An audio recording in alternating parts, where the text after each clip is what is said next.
We missed a foul for defensive pass interference on this play. You can probably best see this on the line feed. You can see that the defender has his hands on the receiver all the way down the field, and he pulls on him at the end and tugs at him. So this should be a foul, defensive pass interference. We do a good job of getting his holding foul on this kickoff return. We highlight this for you.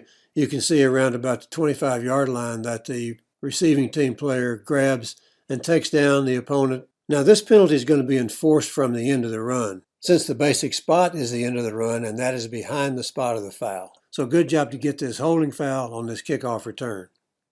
During the return, holding, return team number 18, half the distance to the goal, first down and 10.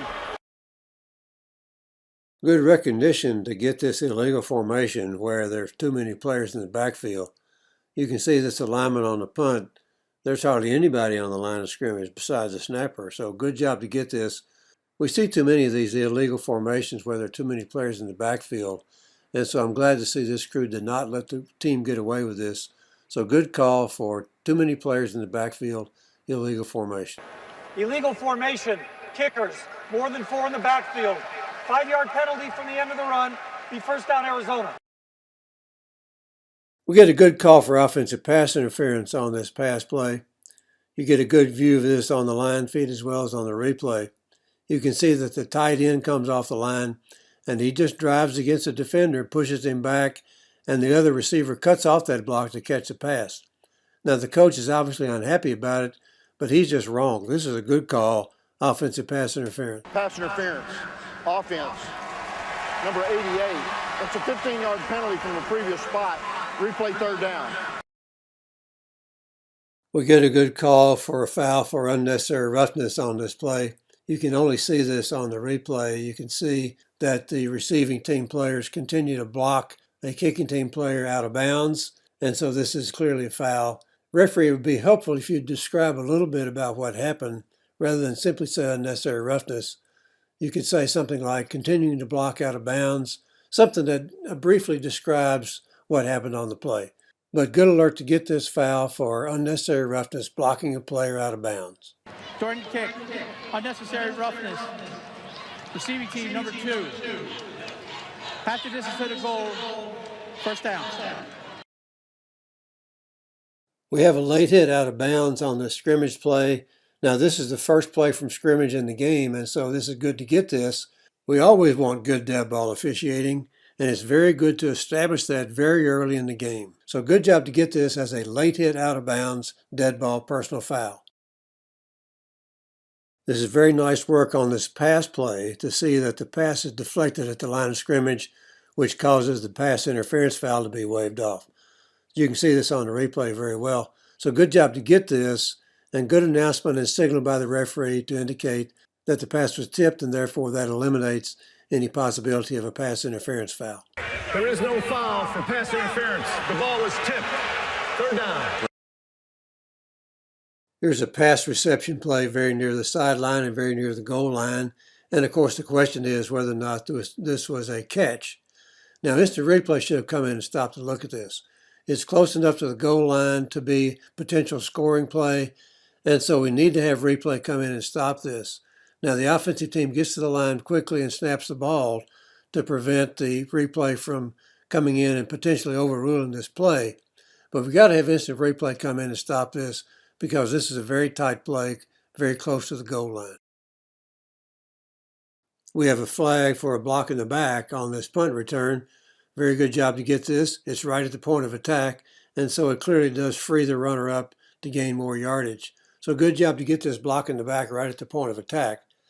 I also want to commend the referee for announcing the spot of the penalty enforcement. Quite often, we simply say the yardage without saying where the penalty is enforced from, but it's always good to give the enforcement spot. So good job to get this foul, and good job to announce the enforcement spot.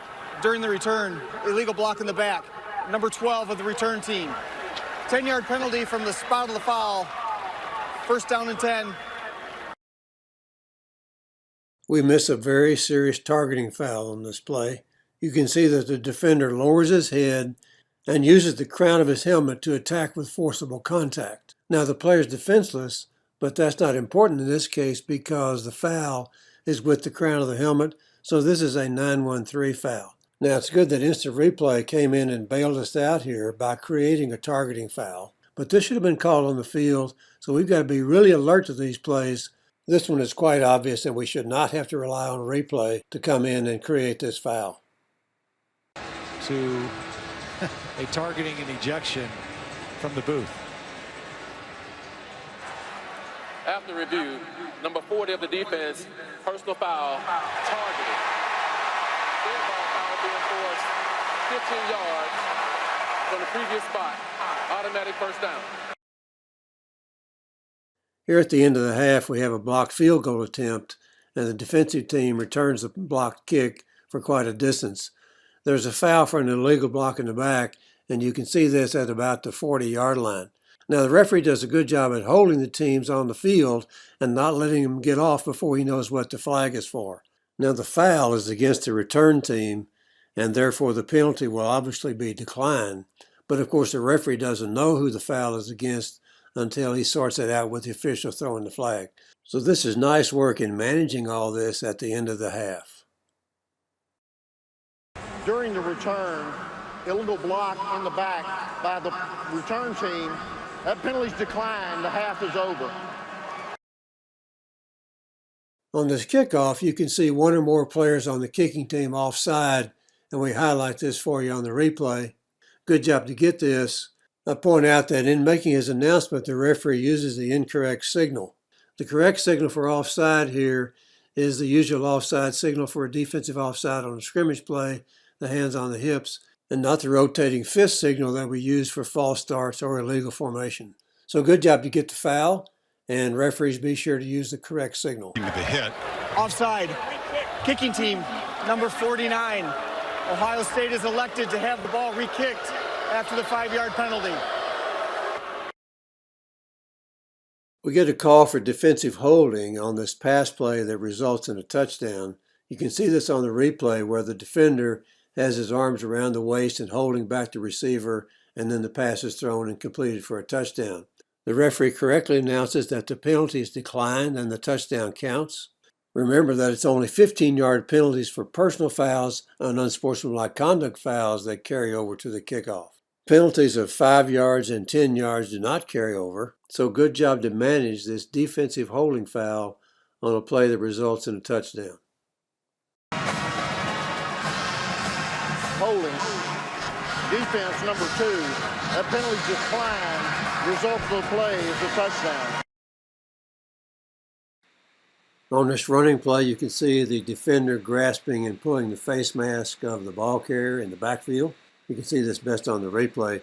Good call, face mask foul. This is enforced from the previous spot, correctly so, with an automatic first down. Well done. Personal foul, face mask. Wow. Defense number 1. The 15-yard penalty from the previous spot, automatic, first down. Here we have the receiver of a punt giving a fair catch signal, and then he muffs the ball, but still the ball is close enough to him that he could catch it. And so by rule, he has to have an unimpeded opportunity to complete that catch, and he doesn't get it. So this is a good call. The referee does an excellent job of making an announcement here because this is fairly unusual. And in general, if a player muffs the ball, he loses his protection. And of course, that's the importance of the fair catch signal. So good job by the crew to recognize this, and good job by the referee to make this announcement. Kick catch interference on the kicking team. The receiver gave a fair catch signal. He muffed the ball. By rule, he is afforded an unimpeded opportunity to complete the catch. He was not given that opportunity. It's a 15-yard penalty, first down.